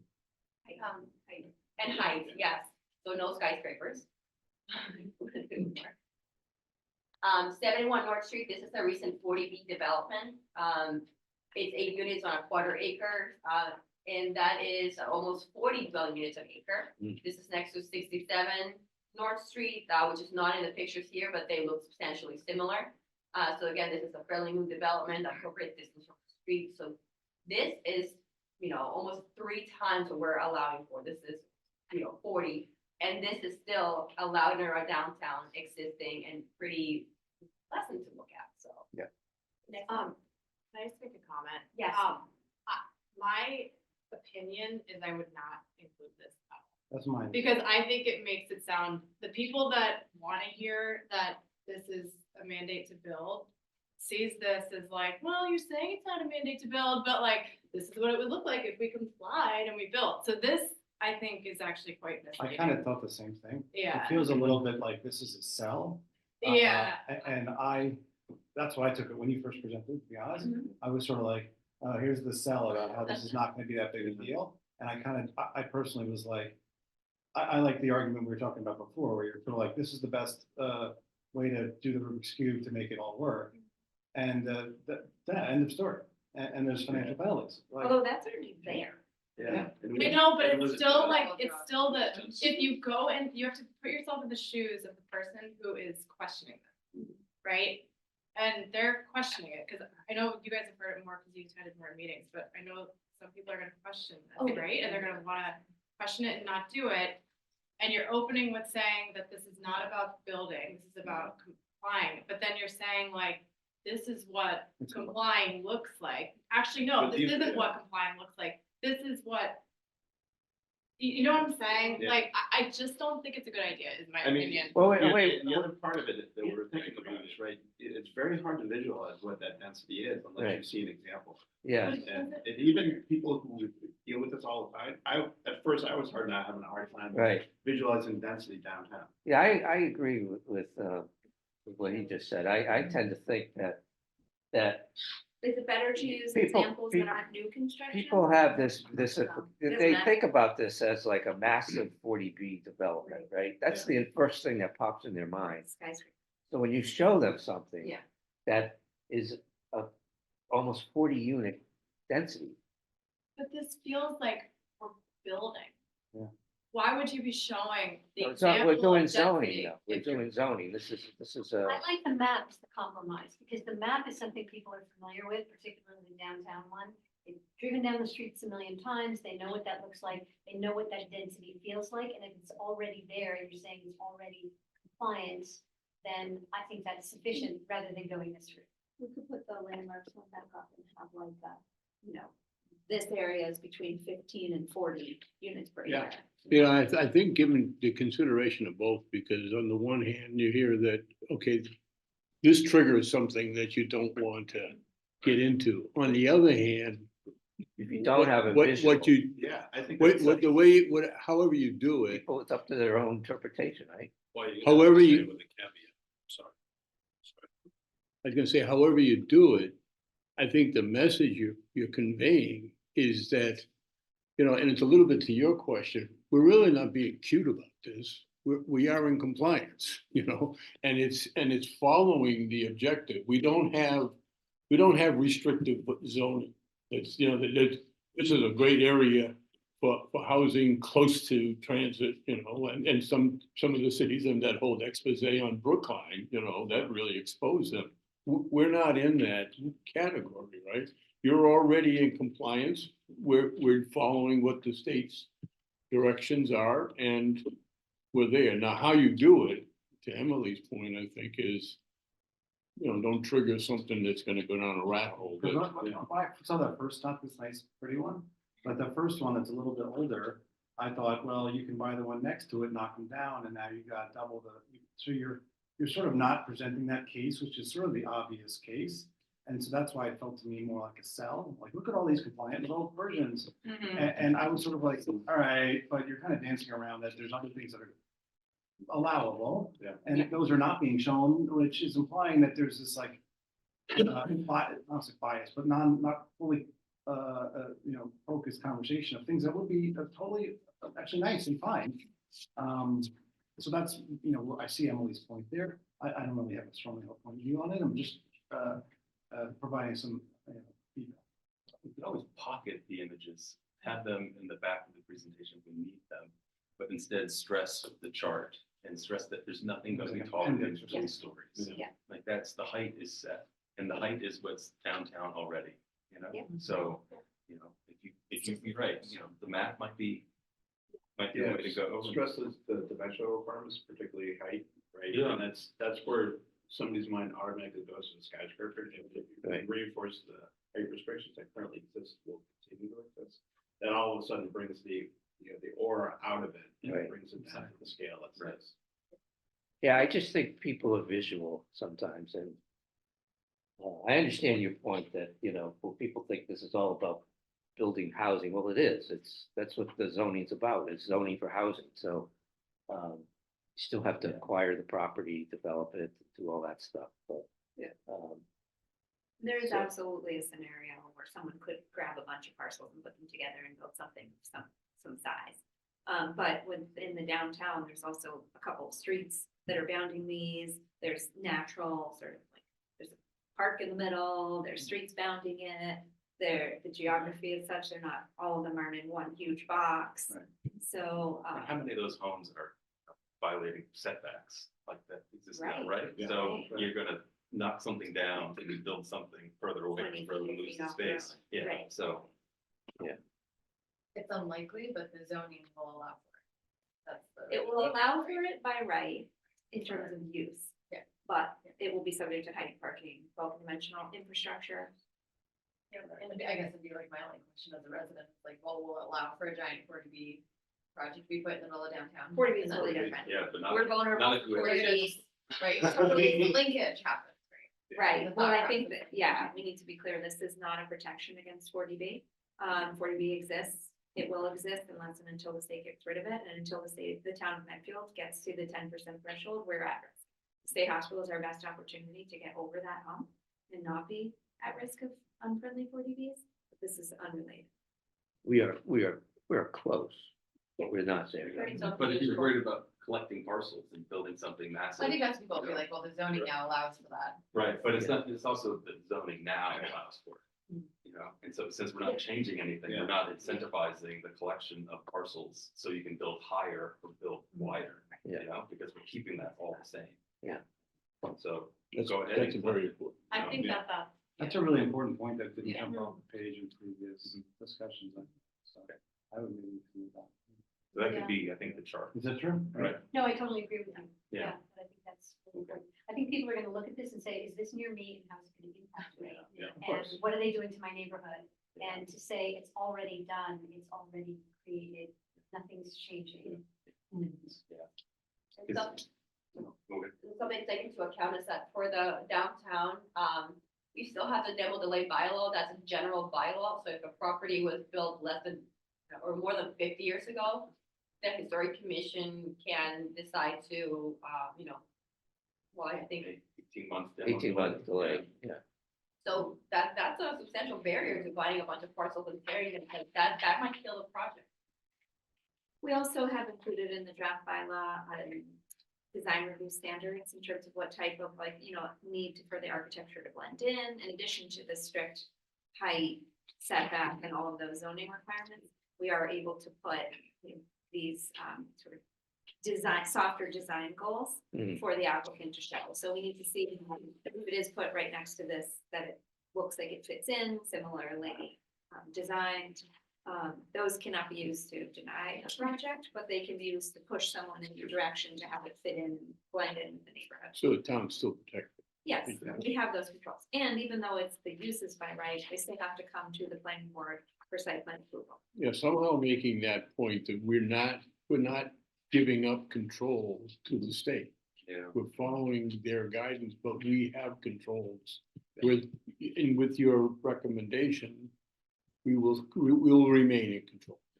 And I So we think, do, oh, go ahead. Correct me if I'm wrong, but if a person in, Sampson's Village or in the downtown area sells their property, their individual property, it is now rezoned for a different purpose. That's what we So need. there's two things to be clear about that are clarifications of what you just said. One, if someone sets the zoning, the base zoning already exists. This Right. does not change the base zoning. It's what's called an overlay zoning, Right, it's an which you addition. can elect to go under, or you can elect to stay under the underlying. So this will not make somebody non-compliant who's already got a lot. And you can either proceed under the base zoning or you can proceed under the overlay. The other thing is if you sell an old Like village multiple square. choice. No, but I mean, all right, so someone buys the house and they're gonna tear it down. And they can either build a new house or they could build, an apartment complex. in that MBTA. one- in that one little spot. That's right. Subject to all the other. Subject to requirements. all. Gotta be the same height, that's there. Same thing, right, More, all right. minimum parking that we require, Gotta have all this. But Old Village Square is a condo. right, Yeah, so Old Village So Square is the somebody other. couldn't sell theirs or assemble two of them to sell that, Right. right? You'd have to It get. wouldn't be worth a developer Wouldn't be to the do worth what, the to do it developer. for just one Right. unit. Right, well, to make it worthwhile. Could I ask a procedural thing? I mean, this is really hard to follow, warrant or whatever article. You're gonna do a presentation, do you have like a narrative that you're gonna talk to? You haven't baked that yet, or? Yeah, we have a framework of something, but, in terms of getting in, I think, we were gonna talk about, the controls that are in place now that will remain with other board reviews in addition to ours, if any plans would go through. We can mention the design guidelines as being another control mechanism. And we have to describe what by right means, and that, it takes you from a special permit into still going through that process. But yeah, in terms of getting into the language, and I think we were told maybe 10 minutes of a presentation, we've found less is more, 5 to 6 minutes. And if people want to get into the weeds, we'll dive down there, but. Yeah, your challenge is, it's a very complicated subject and potentially emotionally charged, right? So, We were. hoping and that- doing that in 10 minutes, covering both those Well, territories in 10 minutes is a gonna lot be of tough. zoning articles passed Yeah. that we've been mostly successful. In large part, we don't get into the wording of the zoning Okay. article. That's what the public hearings that we hold in advance of town meeting Yeah. before. The warrant gets mailed around with the article for people to reach out and ask questions. Maria is hosting a bunch of meetings with the Yeah. planner to people. I mean, at town meeting, people are unlikely to ask questions about the actual. The actually wording of Of the the zoning article. I Yeah. agree with that. I agree with that. That's. But we need to hit what the bylaw includes. What is Yes. the purpose? Yeah, What are we trying to do here and what does it include? right. Yeah, and The here's just, affordability, site plan review, design criteria. this is just a little bit of additional context, like instead of reading I think it's like 15 pages of it. Here's the Cliff Notes version. Yeah. So for our general development standards, we are requiring buildings to be close to the streets to encourage walkability, sidewalk connections between entryways or parking areas. The aesthetics have to be consistent with the immediate surroundings, and that is specifically defined in our bylaw.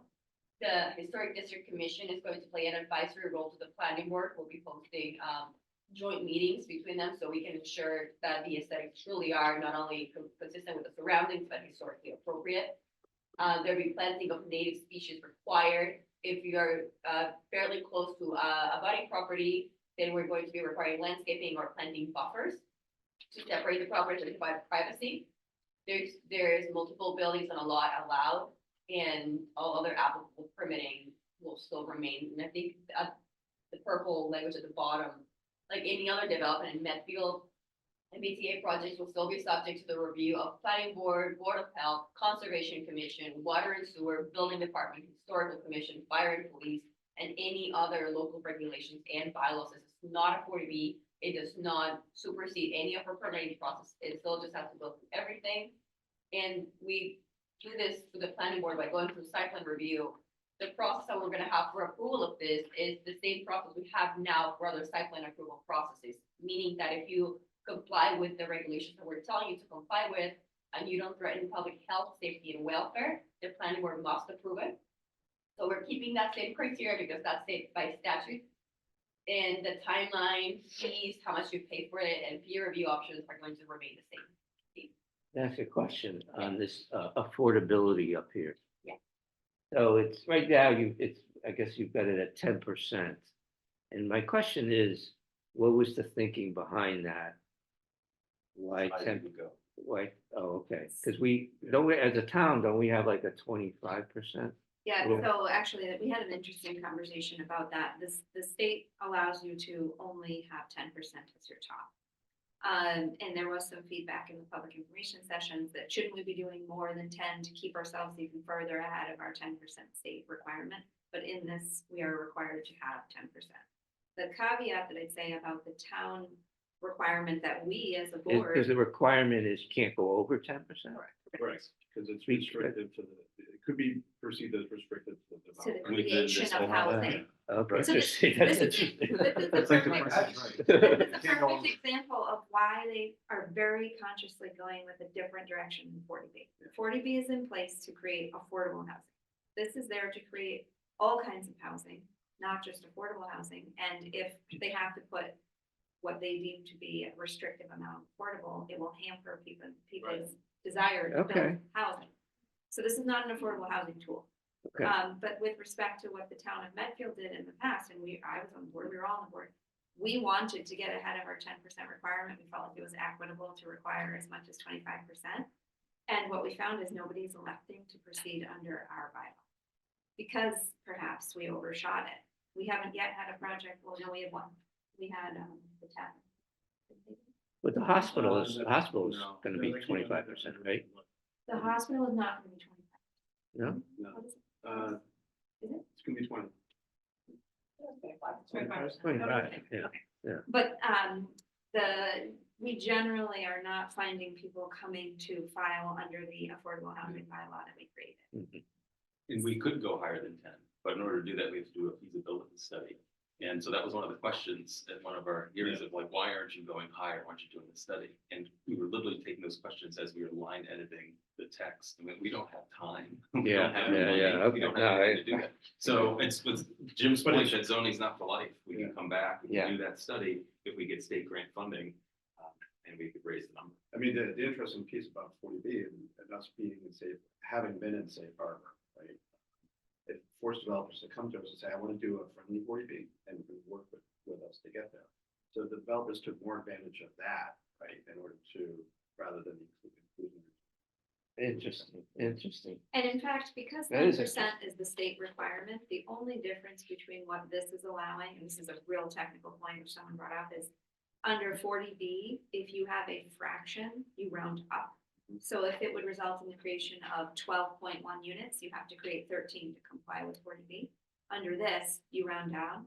So we're missing that fractional number on every project theoretically. Yeah. So you're creating a very small gap between what, would put us as satisfying 40B and Yeah. what this will provide if it were redeveloped. That's So we a- said at this point, we'll take that risk, and if that becomes a problem, we'll amend it after we do a feasibility study. But you answered my question, it's required technically unless you do this study, right? Okay. Right. Sorry, I didn't mean to interrupt. That's all I had. Okay. So that's it then, that's your, okay. That's my, I mean, I can look at We- that, but. Yeah, we can go I through don't it, think like. anyone. No, I think, And we're gonna rework the presentation. This was helpful to kind Yeah. of think about what. how I mean, I know you haven't touched on these in what you've talked about tonight, but and so it sounds like you've intentionally not gone the route of arguing, the financial considerations of the state hospital, which I guess is debatable. I understand that, but I think from our perspective, those are real financial considerations for the town. And so we are gonna mention them. Yeah, sure. No, and to be honest, we got halfway through tonight before we got into Okay. what the town, district was and all, which is really helpful. And the end was the doom and gloom, but this is. What's Well, I nice, think it's a philosophical question, our role as the planning department, or not department, or I guess the department, but planning board is to think about how to find places for housing under this initiative and to think about sensible planning. There are plenty of other people in town who are focused on what is financially the best. That's not our, Yeah. role. What's nice about town meeting is that it's not just the planning board going up there and it's the only voice, right? Right. The warrant, committee are commenting on it, select board are commenting on it, right? Yeah. So you got three sets of voices, kind of taking different angles maybe, as to why this is either good or bad. Yeah. I would just provide maybe some guidance that, this is the second session. I think we've done like 2 hours worth of review on this now. And I get a real good sense of what you guys' approach was, but I would have distilled it down, what you've said, into 3 sort of bullet points. There's a new state law. There's real big financial penalties for us to not comply with that law. And we worked really hard to maintain the character of the town. Full stop. You think number two? I'm just saying, those are the 3 things that have come Yeah, I across think in our that's- discussions. I agree 100%. You gotta distill it to 3 or 4 And bullets. there's like 4 pages worth of gobbledygook over here. And, if you can sort of say, we have 10 minutes to present here, and we worked really, really hard to maintain the thing of the town, character of the town, while not getting any negative financial hit, while complying with the state law, it's like, that's hard to say, I don't agree with that. Was the third one? Maintain the character of the town. And those are the 3 big points that have come across your presentations, but I would just encourage you to hammer those. I think that he emotionalizes it too. Yeah, exactly. And we, in our draft report, we have non-financial consideration. So we talk about the fact that the planning board and select board, that we agree with the planning board, select board, that this is the best solution to compliance because of 3 things. One, it identifies already dense areas, including the largest sub-district of the downtown. There's no change in dimensional requirements, so there's no incentive for larger or denser developments. And then our existing zoning in these sub-districts already exceeds what the state, lawmakers are asking us to do, right? So those are sort of, we have all the other arguments around financial, like the 30 million infrastructure, the 20 million hazardous, remediation for the state hospital, and then the loss of annual tax revenue for the state hospital. But and then we will have something about the other state grants, the 5 to 10 million. That's great. So. I think I think and we'll add a little more flavor to that, part in the middle that you described by talking about all the additional control that we maintain. Yeah. And we have it, we just need, I think the point that we're saving the financial doom, I think acknowledging it, and we can return to it, but we highlight the 3 main points that you give us, and we dive into how we fix the problem. And I do think we need to draw the distinction from 40B. Yeah, sure. Well, I think you're gonna find that, and Sarah, you got a lot of experience with this as well, but, unfortunately, many of the people who will have comments have not attended the public sessions, have not spent 2 hours in this setting. So, I think you're well prepared for what's gonna come. Don't try and cover it all in your presentation because you're ready for the next step, but Yeah. We can anticipate that the questions that Yeah. come is gonna be, wait a minute, we did that in the public session, obviously that's doesn't work. We're gonna go, that's gonna be the inefficiency of it, but you're ready, and I think you've done a great job. Thank you. Well, I think the first question that we got was, so these districts, they're gonna have eminent domain. Oh, yeah. As a single- Okay. We do have to dumb it down. So- No, I was gonna say, it, but, Mhm. oh, you guys are great. Any other comments or questions for these guys? Thank you very much. No. We let them go. You guys did a lot, thank you. And that's it, close it. Do we have any other questions before? Right, I'll make a motion to adjourn. All in favor? Yes, Okay. yeah. Yeah. All right, thanks for everything. Thank you, Yeah, thank thank you. you. Likewise. See you guys. Great job.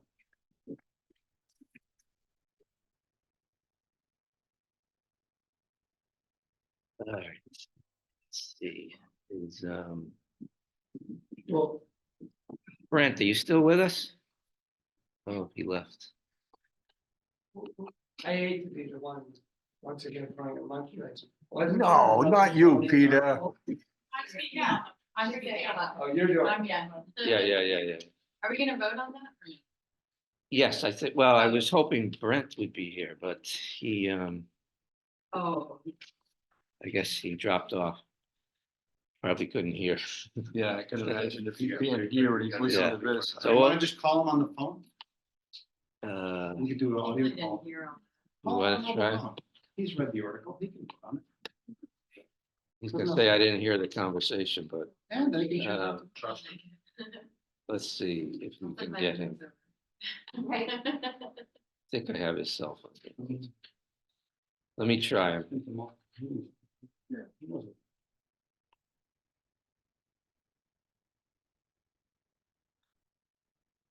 Oh, it's fine.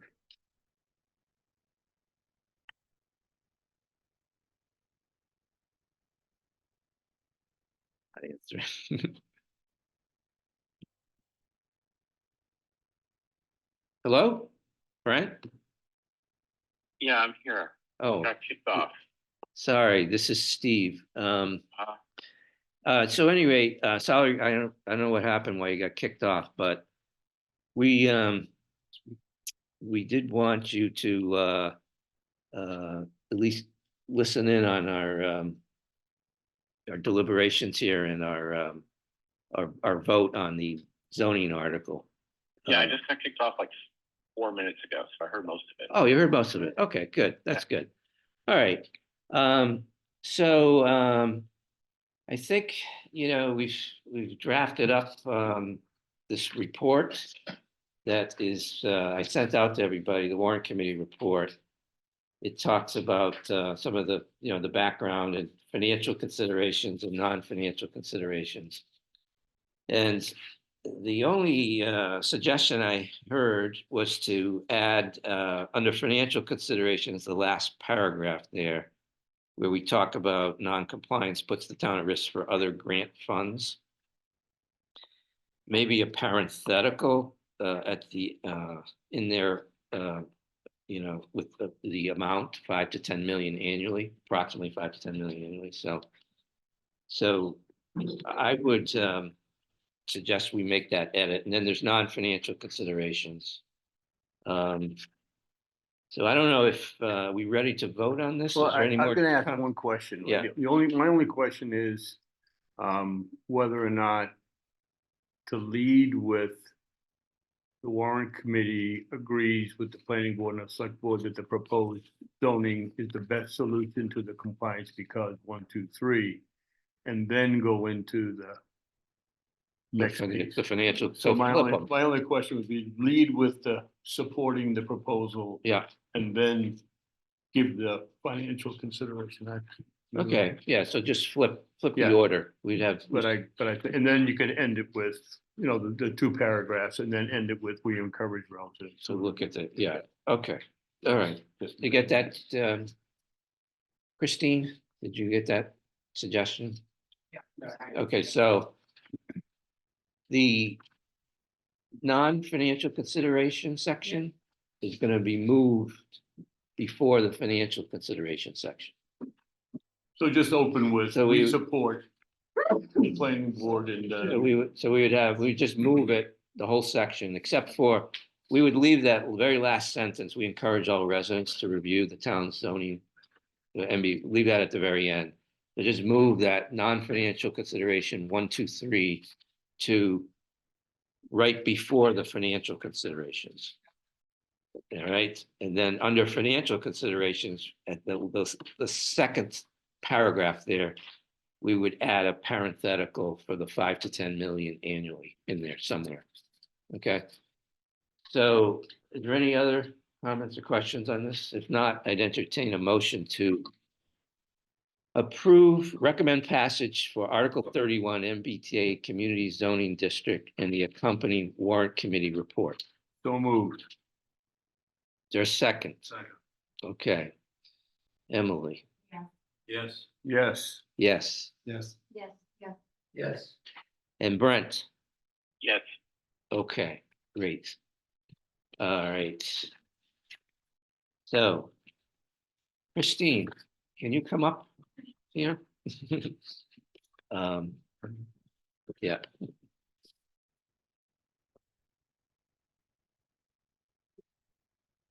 Brent, I'm gonna leave you on the cell phone here, so you can hear.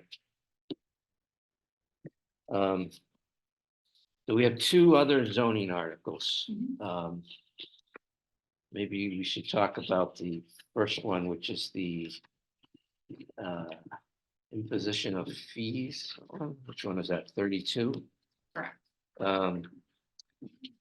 So this one, we did talk briefly about this when we had the meeting right before Cam came in and talked to us, the Bellporch people, but you know, I think if you remember, there were some questions that people had about the details of how it worked.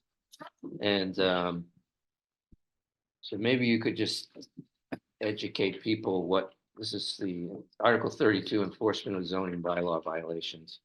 So what's sort of the thinking? I mean, Lisa did a good job of kind of responding to a question, but maybe good to remind people. Sure. So currently, the building commissioner retains the ability to enforce fines of up to $300 per incident in criminal court. This introduces a set amount of fines as first offense, 100, 200, 300, and this is non-criminal. And this is done through a ticketing. I want to make it very clear that these are last resort options. The building commissioner, you know, for most people who have a zoning violation, it's because they weren't aware they needed a building permit for something. They weren't aware they needed to go to the ZBA to get approval. 99% of the time, when the building commissioner lets somebody know their fence is a foot too high, or they've, you know, started construction on their kitchen when they needed a building permit, it's not an issue. And most people will come in and follow the procedures to apply for that building permit and make amends. This is really for that 1% of cases where somebody has a zoning violation, and it's usually brought to us by a neighbor. And there were 2 incidences recently. I can't go into all the details because they're still in contention, but hypothetically, there was an issue where somebody built an outdoor amenity without a building permit and impacted some stormwater flow into their neighbor's yard. They didn't go for the permit. The building commissioner tried to work with them. It's been ongoing for over a year. They refused to get a permit. They refused to take it down, and they refused to meet with the ZBA in order to go through the process to determine whether or not they can get a waiver. Because even if you have a violation, you can appeal that violation to the ZBA and go through the process with the ZBA to get a waiver from that. So this is really for those cases where there's no other remedy to the situation and we can't work with the homeowner. And the criminal complaint process doesn't work because the courts are busy enough with other things. They really don't want to deal with a $3,000 fine because somebody put a shed up on the property line. So I just want to make it clear that this is not, you know, it's not going to give them the authority and you're all going to get, you know, violations for things that have happened in the past. This is really just for that kind of 1% issue. And it mimics and mirrors what we have, in subsequent offenses for other departments, and in the other bylaws. So it really just brings that into compliance with the other ones as well. But I'm happy to answer you specific questions, and I can also put you in touch with the building commissioner as well if you wanna talk to him directly about it. If the violations continue, does that file heavily on? So you're not allowed under Mass General Law to leave the property. Okay. But then you would file a civil complaint. So we end up in court either way, but there's more of a chance that we'll be heard in civil court than criminal. Yeah, and then the way it was explained to me is that it's helpful, if it's a serious violation, it's helpful to have tickets. So you could say, I've issued 30 separate tickets for this amount, as if, and so it's a little bit of a hammer. And it's, it's not for the town to generate revenue. It's not, for our local receipts. It's really to get somebody to comply. And in most cases, it's because they're impacting their neighbors, and that's not fair. We make one neighbor go through the process of getting permits and going through the ZBA if they need a waiver, and then somebody else blatantly disregards that. So it's, for me, it's just an. This is not meant to entrap somebody who like innocently didn't follow procedure, and then No. you let them know, and they make a good faith effort to Absolutely. rectify. We always work with people and Yeah. try not to issue fines and try Yeah. to. How does this compare to the historical preservation? That's not zoning, is it? The historic district, The historic district. that follows, there's a fine procedure through that as well, and that is also through the building commissioner and the historic. And so that's, this impacts that or does not impact? It can impact this. This can be used for that as well. Because this is, when I first read this, I was like, this is about that Nosh and Grob. No, it was actually for a residential case that was prior to that. So that's, I was sort of like, I can't believe they're gonna write an article about Nosh and No, Grob. absolutely not. I swear, that's what when I Yeah. read this, I thought that, and so I'm, people may have that opinion, and it sounds like though this would apply to that, would have applied if it was. Yes, they also did not go through the process. Yeah. Is there? But that, it sounds like there was a meeting of the mind, so to speak. I know, I'm just, the timing is suspect, is Yeah. all I'm saying. Is this, in line with the historical? I'd have to go back and. Oh, okay. I was just curious. Yeah. I'm in favor. Because when I read this, I was like, this general chapter 21D is like 20, 30 years old. It's been on the books for a long, long time. Mhm. And we are sort of choosing this year to make this change. I was sort of curious what would have prompted us to, be in New building commissioner. new building commissioner. New building commissioner started about a year and a half ago. And the rest of our bylaws are covered under this. What we want to move this part, this 21D, right? Mhm. All of our other bylaws are covered under that particular section. So this is kind of. I was just naturally skeptical that this has been available as an option for so long, and now all of a sudden it was being proposed. Well, the new building New building commissioner, commissioners, yeah. it's New not building all of a commissioner, sudden. New town administrator, I mean, we're starting to formalize all of our policies and procedures that for many years, we did not have, in place. It sounds like they've had some serious examples, I guess, Mhm. that have come up recently. So. Okay. The select board is sponsoring it, Okay. yeah, on behalf of the building commissioner and town council. Any other questions or comments on this one? Okay. The report pretty much goes through the history of this particular section of the law, why we want to move to it, and what the building commissioner's view on it is, and there's an example cited in one of the reports about the runoff, that one situation you mentioned. Yeah. And so, unless there's any comments or questions, I'd entertain a motion to approve Article 32. which is called the Enforcement of Zoning Bylaw Violations by Non-Criminal Disposition. And the accompanying Warrant Committee report. So moved. Okay, second, okay. Yes. Yes. Yes, Yes. Yes. Yes. and Brent? Yeah. Okay, great. Okay. The very last article, yay. You can go home. Article 33, substitution of select board and select board member in the town bylaws. Yes, so back in 2022, the annual town meeting approved the proposed name change. We then took it to the ballot. It was approved at the ballot. However, that ballot question and the town meeting question only approved it for the charter change. We now need a separate article to approve it to be changed throughout all of the bylaws. Included within those general bylaws is the zoning bylaw, which actually makes this a zoning article. It needs a 2/3 vote and a hearing by the plan. Yes, So that's a lot for a name change. could be the most bureaucratic article I've ever. There's no town election vote. We already did that. No, we did that. You only need the election vote for the charter. Okay, It's a 2/3 vote to change the bylaw. okay. All right. Move to approve Article 33, substitution of select board and select board member, the town bylaws and the company warrant. Second. Okay, Yes. Yes. yes, Yes. Yes. Yes. and Brent? Yeah. Okay, great. All right, so our last couple agenda items are, is there anything you want to update us on in terms of town finance? Yeah. We just need, you guys need to get that language I to just did her. that tomorrow. And then you have everything you need for the warrant at this point.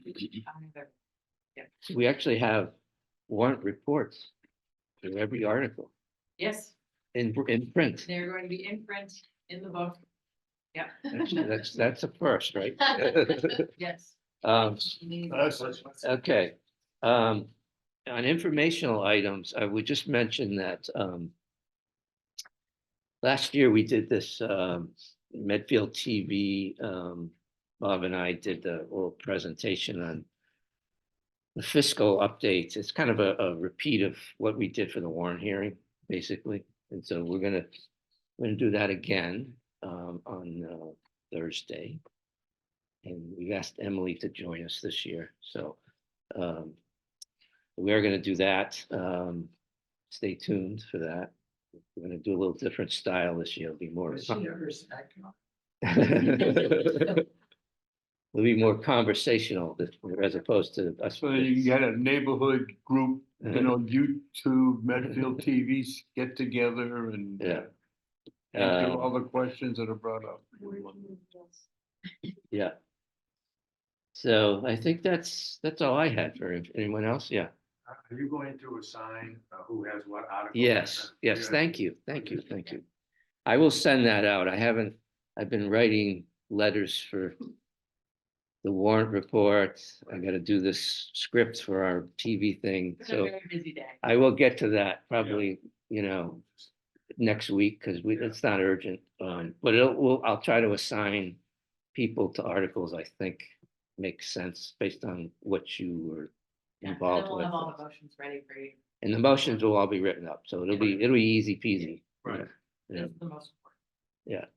This No- was the no hard part. Small amount of work by the chairman in putting this together.